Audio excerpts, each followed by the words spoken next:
The vault trembled. It wasn't seismic. The shift came in layers, like overlapping sheets of reality misaligning, dragging across each other. Lights flickered in non-physical patterns, illuminating the circular chamber where Elias had returned alone. He stood before the central node, eyes narrowed, as the console lit up with new symbols. Ones even his enhanced cognition couldn't immediately translate. "Show me the source," he said aloud. The vault responded.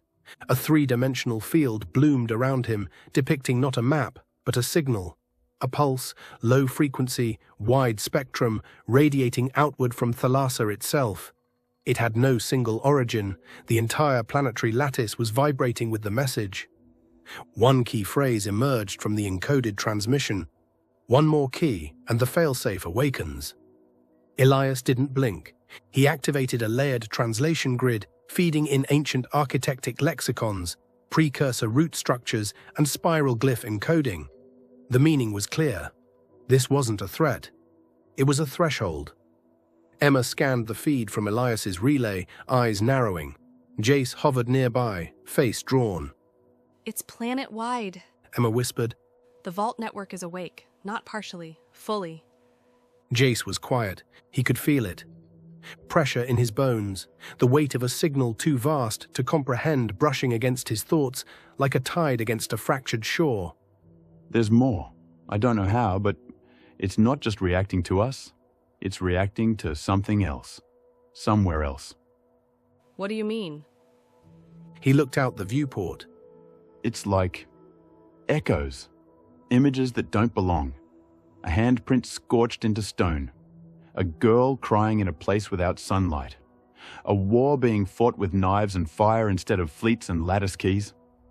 He couldn't explain more. The moments were fragmentary, glimpses barely held in mind. I think someone else is resisting the same pattern we're falling into. Somewhere beneath us. A lower layer. A broken tier. Emma didn't speak. The silence felt vast. Elias paced slowly beneath the expanding glyph lattice, symbols unfolded in sequences never recorded before. A new spiral pattern began etching itself into the hologram, irregular, sharper, more fragmented. Not a warning, a reply. Then a new phrase appeared, translated with difficulty. "The door remains open, though the world was sealed." Elias froze. The phrase didn't originate from the vault. It came through the vault. Auraleth watched the planetary signature of Thalassa spike. He didn't speak.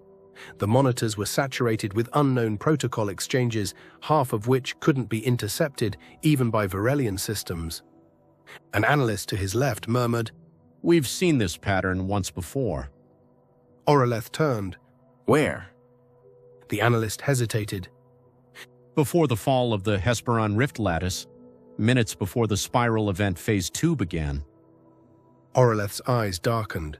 The spiral wasn't spreading, it was responding. Emma stood beside Jace in the observatory. "What are you not telling me?" Jace hesitated.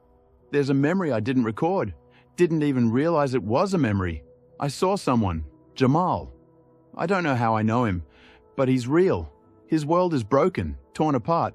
He's fighting something we don't have a word for. Emma stared at him. "And he's not alone." Jace nodded. I think the monoliths are acting like anchors, fixed points that connect not just space or time, but states of survival. Emma was silent. Then, "What's the worst-case scenario?" That we're not the primary line, that we're already someone else's echo. she stepped away, brow furrowed, voice low. "Then we better not fail them." Behind them, the spiral glyph pulsed, still dim, still waiting.